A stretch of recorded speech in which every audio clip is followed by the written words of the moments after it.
Do you feel shy or get blocked sometimes when you speak English? What causes this hesitation and anxiety when we speak a different language? And how can we overcome it? We'll try to help you with this potential barrier to fluency today in this episode of Aprender Inglés with Reza and Craig.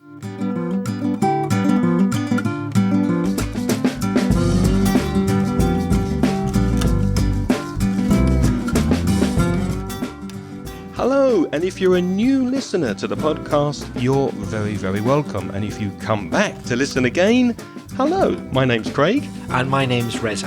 And together with 50 years of teaching between us, we'll help you improve your English and take it to the next level. How are you doing, Reza? I'm doing well, although I'm tired. We're recording this not long before Christmas, so the term has just ended. Teachers get the chance to feel tired at Christmas. We don't get the chance until the term ends, and then we let it all kind of hit us. Isn't that right, Craig? I remember that, when I used to work in the school. It's a busy time of year, and just when you're feeling a bit better and you've recharged your batteries, hey, it's January and the start of another term, so I do sympathise with you. Hey, we've got to say congratulations. As Reza said, we're recording this just after the World Cup finished in 2022. Congratulations to Argentina. I know we've got a lot of listeners in Argentina. Did you see the game? I did. Well done, Argentina. You definitely deserved to win. You were the better team. It was a good match. You played well. What better Christmas present for the whole nation? Yeah, I think they're definitely still partying days after they won the cup. And unlucky France. You came close, but thank you very much, all French listeners, for your national team giving us such a fantastically exciting game. I thoroughly enjoyed it. You know, Craig, I haven't told you this before, but I've got several kids' classes, young learners at the moment, and quite often I get them to talk about heroes or people they admire, or that type of thing. And about 50% of the boys in all the classes always mention Lionel Messi. Yeah. That is one of their heroes. So that Argentinian footballer is definitely a global phenomenon. Believe me, in Spain, they love him too. Yes, an amazing player, and I'm so happy that he managed to win the World Cup. I know he really, really wanted to. Speaking of Argentina, Reza, we've received a voice message from Lucrecia from Argentina.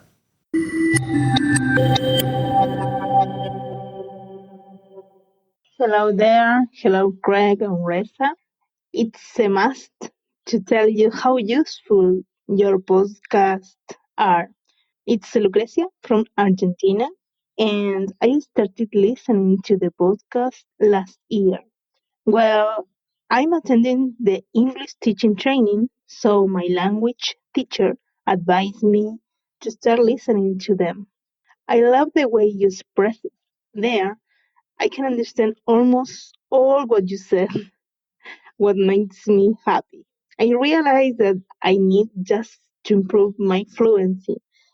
And well, I have been always so shy that I was unable to find the opportunity to improve my speaking. So the reason why I'm recording this audio is to ask you for help with tips that could be helpful for people like me. Well, and that's all. Thanks in advance.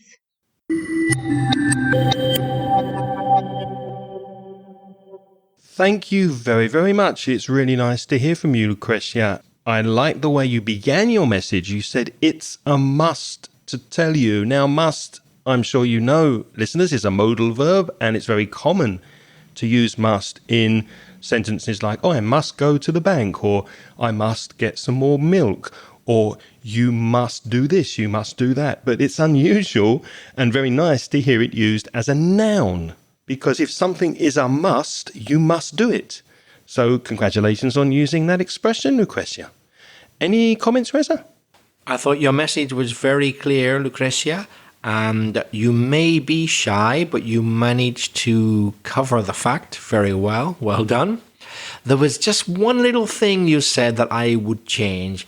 I think you said that you listen to all what you said. That's a typical mistake, all what you said.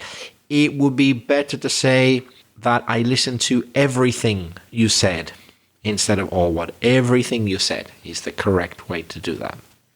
And we do like your suggestion to talk about fluency and how you can overcome your shyness and improve your fluency. That word overcome, we can also use the phrasal verb to get over, which is a little bit more informal. If you get over your shyness, you overcome it, you get through it, and you don't have any shyness anymore.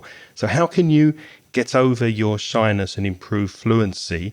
First, Reza, I think it's a good idea to look at the causes. What causes shyness and problems in fluency and in speaking? And then we'll suggest some solutions to get over these problems.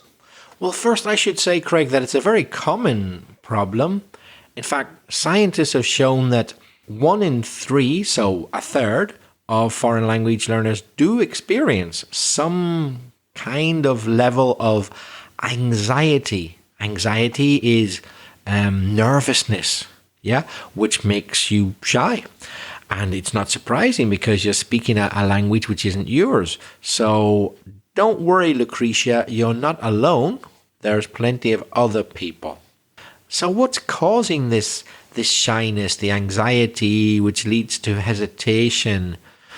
Well, I would say, first of all, probably most obviously, it's just the fear of being judged. People speaking a foreign language don't want those listening to say, oh God, her accent's terrible. Oh, she makes grammar mistakes. She can't find the right words, or she's blocked. She's just stopped talking. But I don't think most listeners are cruel like that. We perhaps in our mind think they're judging us. But you know what, Lucretia? People probably aren't really judging you. I would say quite the opposite. I would say they're impressed with what you do know. What would you say, Craig? Yeah, no, I agree with that totally. But it's a very common thing, isn't it? I'm sure you've heard from students in the past, I want to speak English, I want to practice. I hear it very often. And we try as teachers to give opportunities for you to speak and to practice your English, for example, on this podcast. We've got thousands of people listening, but a very small percentage actually send us voice messages like Lucretia has. So why? If you really need to practice. And I see that often with classroom teaching. I see that when I do the live stream with our ex-colleague Lynn on Wednesdays. We often invite people in to come and speak to us, but they don't take that step. So it's a common problem.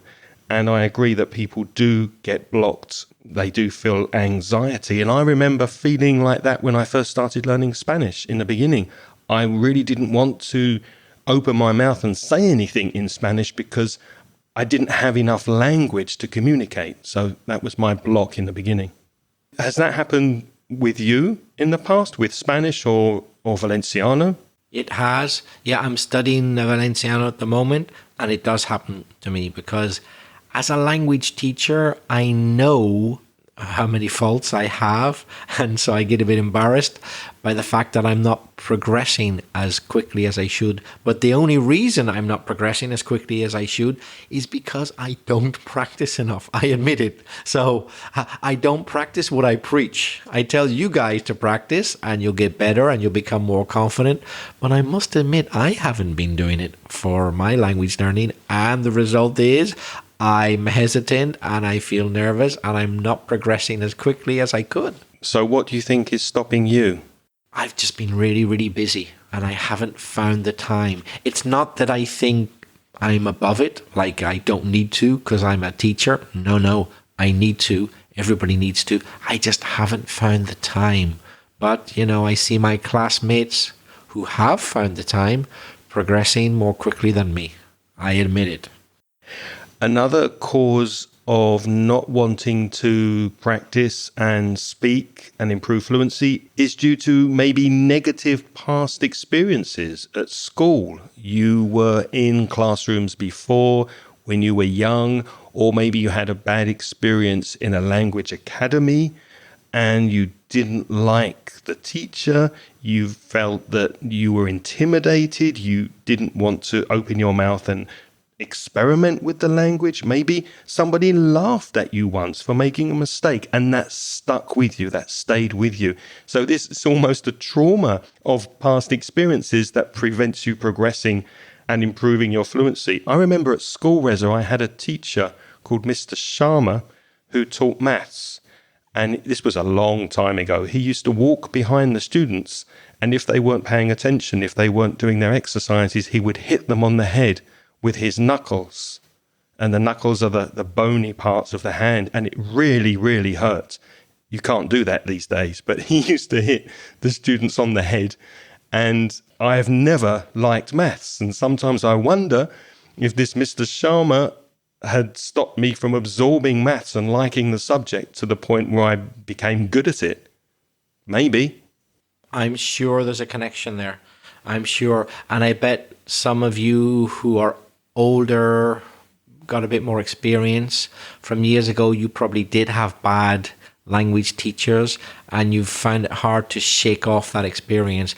But believe us, language teachers these days usually are pretty understanding people. They don't hit you on the head. Do you hit your students on the head? No, I don't. Maybe you want to. I have been tempted from time to time, but no, we don't. And we tend these days more to focus on the positive rather than the negative. In other words, we're just happy if you can do some things well. We don't get obsessed with what you do badly, which is perhaps what happened in the past, unfortunately. Yeah. So we've looked at 2 so far. Remember, you can see show notes to these points that we're making at inglespodcast.com/447. The first one was fear of being judged by other people. Number 2 was maybe negative past experiences at school. And number 3, maybe people just don't understand you when you speak. Maybe people constantly ask you to repeat what you've said, and then you say it again and they have this blank look on their face. And sometimes that happens to me when I speak Spanish. I'm used to speaking with my wife, with a few close friends. If I meet somebody new and they don't quite catch my accent, they give me a blank look and I feel terrible because then I have to repeat, oh God, my Spanish is really, really bad. They don't understand me. Has that happened to you? It's definitely happened to me, not only in Spanish, it's happened to me in English. Sometimes. Really? Yeah. It can be a question of accent. More when I was younger than now because my accent's probably changed a bit. But when I was younger and I had a stronger accent from Belfast, perhaps when I spoke to certain people, they weren't quite used to that accent. And a couple of times they would say to me, sorry, can you repeat that? I didn't quite catch that. And I thought that I'd spoken very clearly. It might have been the accent. And I noticed that it happens to me with Spanish speakers. They speak to me in perfectly good Spanish, but the problem's not them, it's me. For example, Lucrecia, they might be from Argentina, and I don't always understand the first time what an Argentinian's saying. It's their accent. So they're the good Spanish speaker, not me. But as the listener, I'm not familiar with their accent. That can happen as well. Yeah, when Messi was interviewed after winning the cup, he said some things I didn't understand because he's got quite a heavy Argentinian accent and he's lived in Spain for many years, but I couldn't understand what he said. Yeah, that's very true. What's another reason, Reza, that people might have problems with fluency? Well, people think that I can't express myself as well as I do in my mother tongue. So if your mother tongue Spanish, you're always going to express yourself better in Spanish than any other language. I know that I can express myself much better in English, although sometimes not as well as I'd like, but still always better in English than any other language because it's my first language. And I've said things in Spanish and I thought as soon as the words came out of my mouth, that sounds stupid or just not very interesting, it's boring. I thought I could do this so much better in English. What a pity I have to say this in Spanish. But hey, we've all got limitations, and you do what you can with what you've got. So yes, let's be honest, you probably won't ever express yourself as well in English as your own language, unless you started learning when you were very, very young. Then you might be totally bilingual. But as an adult learner, you have to accept that that's just a fact. But it needn't depress you. It's no big deal, wouldn't you say, Craig? Absolutely. But another thing I'd add to that is sense of humor. I mean, when you are who you are in your native language, Reza is Reza when he's speaking English, Craig is Craig when I'm speaking English. But when I'm speaking Spanish and when you're explaining and communicating, but you don't feel it's you because you're using words that aren't maybe familiar to you, and maybe you try and make a joke in the second language, but people don't understand because there was a play on words or the humor's slightly different. The feeling of they're not getting to know you, as who you are. So it's your identity in that second language that maybe stops you from communicating. But you just have to get over that, and you have to push through it and try and get your identity in that target language, in that second language. And Craig, what would you say to people who think, I'm going to learn to speak English, I hope, because I want to? What problem do you think they're going to have? Well, there's lots of things I want to do. I want to write a book. I wish I could be better at some programming on the computer, for example. But if it's a wish or if you're just thinking it, then it's not really a plan. What you need to do is to take active steps, be proactive with your English and with your speaking, and actually write down on paper what you're going to do. And it's the perfect time of year if you're listening to this in December 2022 or January 2023, turn over a new page, write down your goals for the year and take action and make it happen. Because unless you take steps and do something, it's always going to be a wish and not a plan. And I hear that from Spanish speakers many, many times. Oh, I'd love to be more fluent in English. I wish I could speak and feel more comfortable. I wish I wasn't so shy when I speak. But in order to get over that, as we said at the beginning, to overcome it, then you need to take steps and be proactive. I'll give you an example. You might be well-intentioned and think, I'm going to listen to Aprender Inglés con Resi Craig every week. Okay, sounds good. So, when are you going to do it? Don't just say that you'd like to do it. Think, when have I got the time to do that? When would be a good time to do that? The only time I've got is when I'm driving into work in my car in the morning. Okay, so every time you drive into work in your car, it takes about 45 minutes, listen to one of our episodes. Because if you don't do it then, you might be busy the rest of the day and you won't have the chance to do it. So plan how you're going to do it. Don't just think what you'd like to do. Think of the when, the where, the how. Have it planned. Not only that, do something that's going to improve your fluency. Say at least once a month, I'm going to send Craig and Reza a voice message, and I'm going to record that voice message 4 times, and I'm going to send the 5th I record. And each time I'm going to improve the way I say it. So you're practicing 4 times, then you're recording the real one, and that's the one you send. And that constant practice, once or twice a month, will really improve your fluency. The last point we'd like to make about the causes of shyness and hesitation is more a general kind of social comment, but it's true, we think. That's the fact that social media, unfortunately, might be affecting our ability to communicate and interact in general. And that includes when speaking a foreign language. I hope it isn't your case, listeners, but there are some people who just spend too much time online doing their own thing rather than communicating and interacting with other people. Okay, online you can communicate and interact, but just reading a web page or, looking at stuff on your mobile on your own, that's not that interactive.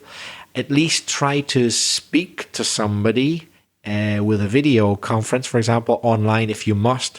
But above all, The best thing is to meet people, interact with people, listen to them face to face if you can, and you'll find that there's nothing that improves your fluency and your communicative skills better. Would you agree, Craig? I would agree. And when was the last time, Rezan, this is going to sound like me just being an old man, but when was the last time you walked past a table of younger people sitting outside a bar or a restaurant?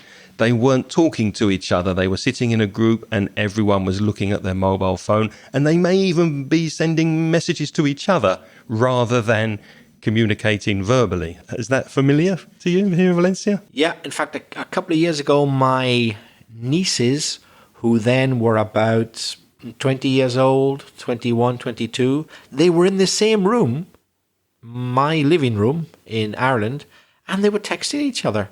But they were like, it was only them two and me, and it wouldn't have bothered me if they'd spoken. They were texting each other. There was nobody else but those two and me. I couldn't get my head around it. Surely it's just easier to say what you think if someone is 2 meters away in a living room. What does it I couldn't get my head around it mean? I couldn't get my head around it I couldn't contemplate the concept. For me, texting can be fun, but usually it's something that I have to do because it's useful. I don't do it for pleasure. If I've got someone face to face, it's just far easier to speak to them. Why bother to text them? Why the bother of opening up the app, using your thumb, your finger, looking at the screen? Just say something to them. Don't you think so? I agree, but that also might be our age. I think society is changing and we are texting more and speaking less verbally, and maybe that's just something we've got to accept, that the younger generations are communicating more that way, and that's the way the future looks. However, if we're talking about improving your fluency in English, then you have to be speaking, whether that's recording your voice and sending messages instead of texting in English, or speaking face-to-face when you have the opportunity to practice your English fluency. Let's clarify something. We don't want to be considered hypocrites. Here we are online. Yeah, we know you're either listening to us through an app or possibly the web page, but it's online, right? There are many great advantages, and we hope we're communicating to you effectively. But if you spent 2 hours in a room with the pair of us, with Craig and I bet that we would communicate even more than what we do in the podcast. So we are very proud of our podcast. We think we communicate a lot, but it can never replace also human interaction. It's in addition to. Yeah, I agree.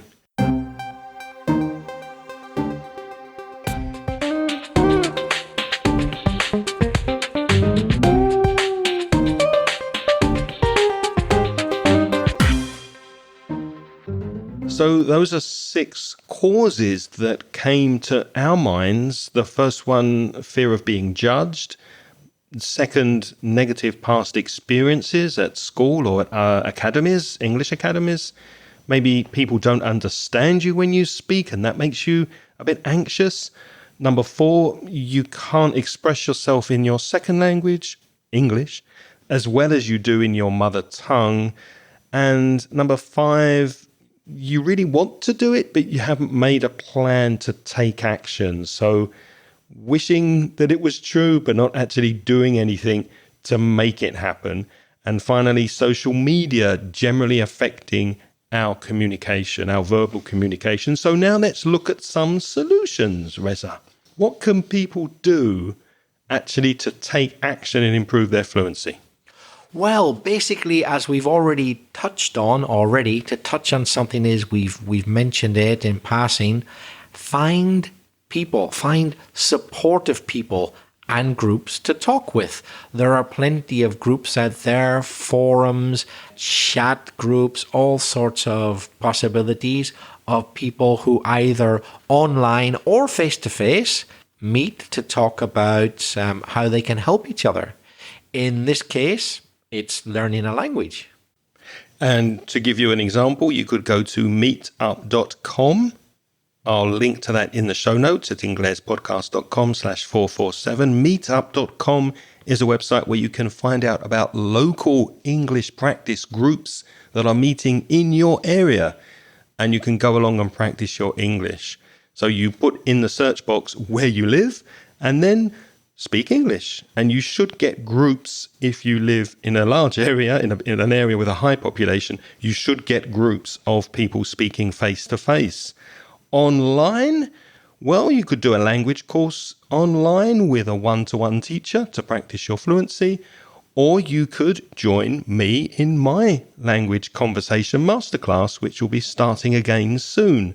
So what I do online is a group of 7 other people. So there are a maximum of 8 people in the group with me. We speak for 90 minutes on Zoom to practice English fluency. It's a very light course, and it gives you the opportunity to speak as much as possible. So maybe starting with something like that where you feel comfortable with a group of really nice people to get you going, to get your fluency up to speed. That could be a way to start as well. So send me an email if you're interested. You can reach me at Craig, CRAIG, at inglespodcast.com. Now, when people speak, they often get anxious about making mistakes, don't they, Reza? Yes, but if you don't accept that you will make mistakes, you're never going to go forward. So you need to make mistakes to go forward. Accept them and learn from them. That doesn't mean that you won't make the mistakes again. You probably will, but there may come a time then when you stop making that mistake.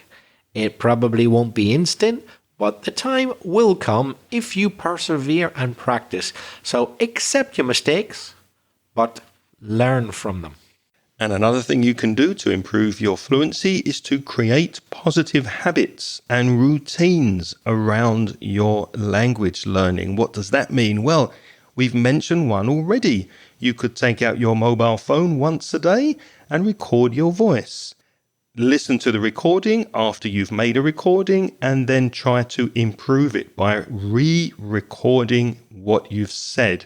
Can you express it better? Is there a better word you can use? Can you substitute a phrasal verb for a normal verb that you've used? How can you improve your pronunciation? So you're auto-correcting, you're improving by listening, analyzing what you've said and then trying to make it better. And another interesting thing, I was speaking to a guy last week who was interested in my course, and he's actually signing up, and we were speaking about his language fluency and how he tries to improve it. And he said that he speaks to himself in his car in English. He drives to work, he's on his own, and he's commenting on what he can see outside the car in English, which I think is a wonderful idea. He's speaking out loud. He's using his voice, listening to himself and practicing English in his car to himself. And I think that's a really good idea. That is a good idea. Although that does bring us on to our next idea that, of course, you also have to expose yourself as much as possible to the language and to English speakers. Okay, so sometimes you can't get access to English speakers and you might speak to yourself in a car about what's going on. That's great. But when you can find the time to get access to English speakers, take advantage of it. Speak to them, talk to them, listen to them, interact with them, as much as you can to benefit from their knowledge. And as well as talking to yourself in your car, which I think is a good idea, you can talk to yourself in the mirror. Why would that help? Well, especially if you need to give presentations for your job, for example. Not only are you practicing your fluency in your speaking, but you're also practicing body language, how people see you when you're speaking English. How expressive are you? And how can you use your face to transmit the message as well? Make sure you're smiling, making eye contact. What do you look like when you're speaking English? And I think that's very useful. Yeah, because as an examiner, I've examined students before, and I realized after they'd both spoken that they said exactly the same words. But I understood one better than the other. And I thought, oh, it must be their pronunciation. Then I realized, no, actually, their pronunciation was also the same. It was their facial gestures. They brought the language to life by using gestures and perhaps body language. They said exactly the same with the same pronunciation, but I understood one better than the other. So it really can have a big effect, believe me. Actually, I remember looking at a presentation. It was a TED Talk, and a guy who studied body language said that studies have shown when you raise your eyebrows, that's the hair just above your eyes, when you're meeting somebody for the first time, if the other person raises his or her eyebrows, it makes you like them more. They seem more open. That's something I never thought of, but actually true. So make sure you raise your eyebrows. That will make you friendlier, appear friendlier and nicer to other people. Another thing is speed. Perhaps you're trying to talk too fast. Let me explain. We do encourage fluency, of course. Yeah, we don't want too much hesitation. That's what this episode is about. But if you're trying to talk too fast, well, that's difficult. And that's going to make you even more nervous. If you're absolutely obsessed that you have to talk fast, you're going to make more mistakes because it's hard. So slow down. Give yourself more time to think while you're talking. You don't have to speak fast. You have to speak clearly at a reasonable speed without hesitation. But it doesn't have to be fast. And if you try to force yourself to speak fast, you'll probably make even more mistakes. So take it easy. And if you are hesitating when you're speaking English, especially if you're making noises like and you can't stop doing this, and then that's not good. That gets annoying to the listener after a while. Now, it's okay to do it occasionally. Native speakers make these noises when they're speaking and they're thinking and they want to put something in a pause. But it's much, much better if you can learn to just pause. Just put a silence in between your words like I'm doing now. I've really slowed down, and it's a lovely technique for making people listen more attentively. Hopefully you're leaning in to your headphones or to your mobile phone to listen closer, because you wonder what my next word is going to be. So pauses are very, very effective. Leave a pause. Don't make those annoying noises too much. And one other thing you could do is to use discourse markers. Sorry if it sounds like we're getting technical, but it isn't really technical. Just become familiar with easy structures that will help you structure ideas and therefore increase your fluency. We're talking about things like when you start a conversation, you can say, first of all, and then you go on, and then you can say another thing, or on the one hand, on the other hand, to add, as I said earlier, to sum up, etc. So think about the direction that what you're saying is going and what typical phrase is. First of all, another thing, to sum up, you could add, and it gives you time to think, and it gives you time to structure in your head what you're saying, and it'll help you avoid hesitation, and it will make the listener be able to listen to you better because they see a structure.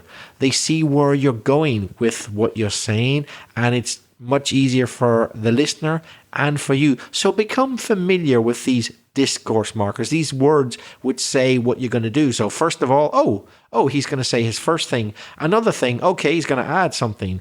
On the one hand, here comes a contrast. On the one hand, there's going to be, on the other hand, there's going to be the contrast. To sum up, I guess he's finishing. It just makes it so much easier for the listener to understand you. And another thing is, I'll just add that, as Reza said, these discourse markers are very, very useful, but don't overuse them, because sometimes you might catch one like, or like, and I'm sure you've heard people use those too much. Like they'll say like every third or like fourth word, they'll be like, these things that keep repeating, which can be as annoying as those ers and ums that I mentioned earlier. So use them sparingly, but use them because, as Reza said, they are very, Very useful. And now it's your turn to practice your English. Now, if you don't send us a voice message after this episode, what can we say, Reza? They probably never will. And you're wishing your fluency would improve, but it's not a plan. So come on, let us know what you think. Ask us a question.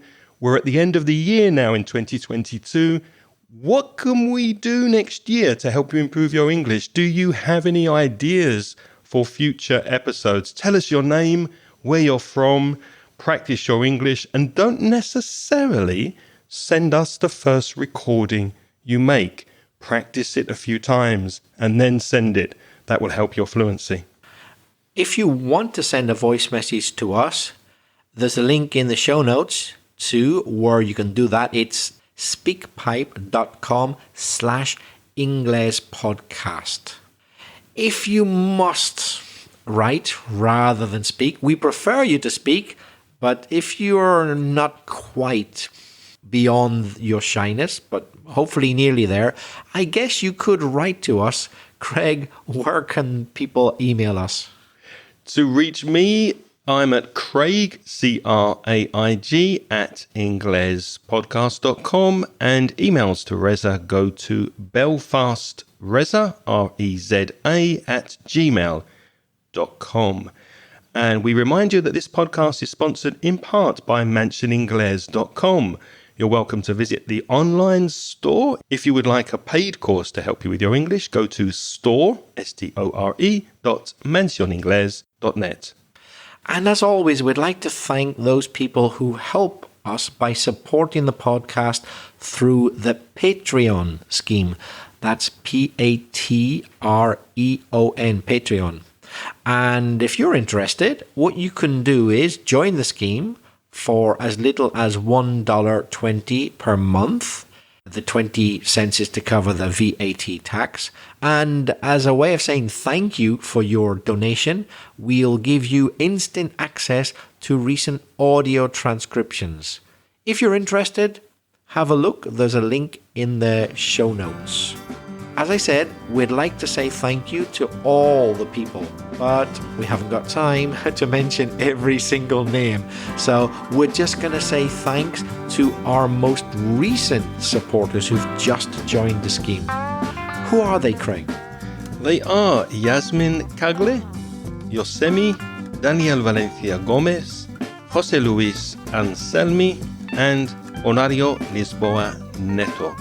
Thank you to you and to everybody who is supporting us on Patreon. What's next week, Reza? Next week, we've got 8 common colloquial expressions, part 10. And as I mentioned, we're recording this a week before Christmas. You may be listening to this on Christmas Day. If you are and you celebrate Christmas, have a wonderful holiday with your family. And if you're listening in 2023, we hope the year started well for you. Have a wonderful year. And we'll be back next week. Until next time, goodbye from Reza. And it's bye-bye from Craig. Music in this podcast is by Pitts. The track is called See You Later.